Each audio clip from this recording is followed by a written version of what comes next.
Student I am G G sir. আজকে আমরা mod function নিয়ে একটু শিখবো। তো এই টাইপের অঙ্কগুলোকে বলা হয় মড ফাংশন, এগুলোকে বলা হচ্ছে মড ফাংশন। ঠিক আছে, তো কীভাবে করবো একটু দেখে নিই আমরা।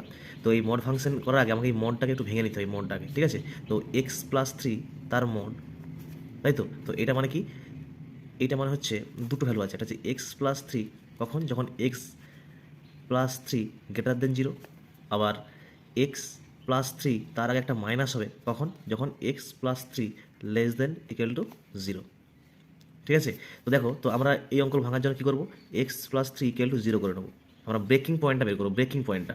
তার মানে কী করবো, এটা x equal to minus three, তার মানে মাইনাস থ্রি পয়েন্টে ব্রেক করবে।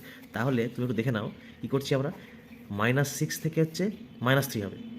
ঠিক আছে, একটা প্লাস, আর একটা কী হচ্ছে মাইনাস থ্রি থেকে টু একটা। এই ব্রেকিং পয়েন্টটা তোমাকে আগে ভালো করে বুঝে নিতে হবে।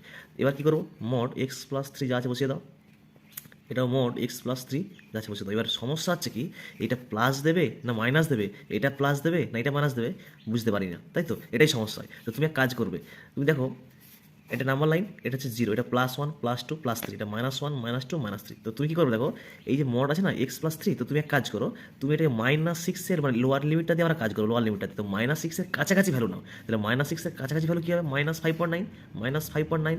তুমি কাছাকাছি ভ্যালু এটা একটা, তাহলে মাইনাস ফাইভ পয়েন্ট নাইন তুমি এখানটা বসিয়ে দাও, তাহলে যোগ বিয়োগ করলে কী আছে, minus five point nine plus three, minus five point nine plus three. তো তোমার এটা কী ভ্যালু দেবে, নিশ্চয়ই নেগেটিভ ভ্যালু দেবে। তাহলে নেগেটিভ ভ্যালু যদি দেয়, তাহলে এটা এই ফাংশনটা আমার কী বেরোবে, নেগেটিভ বেরোবে। ওই জন্য মাইনাস মাইনাস সিক্স থেকে minus three X plus three, দেখো মনটা উঠে কিন্তু নেগেটিভ হয়েছে, ডিএক্স প্লাস।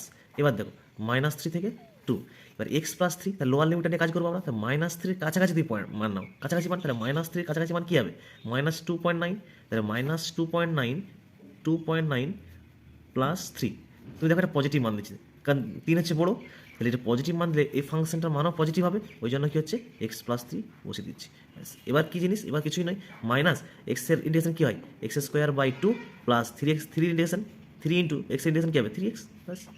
এবার মাইনাস সিক্স থেকে মাইনাস থ্রি প্লাস, এবার কী করে দেখানো, তাহলে এক্সের integration X square by two plus three X, তার মাইনাস থ্রি থেকে টু। এবার তো আশা করছি তোমরা পারাই যাবে এটা, কারণ কি upper limit minus lower limit, upper limit minus lower limit. Okay, আশা করছি তোমরা এটা করে নেবে।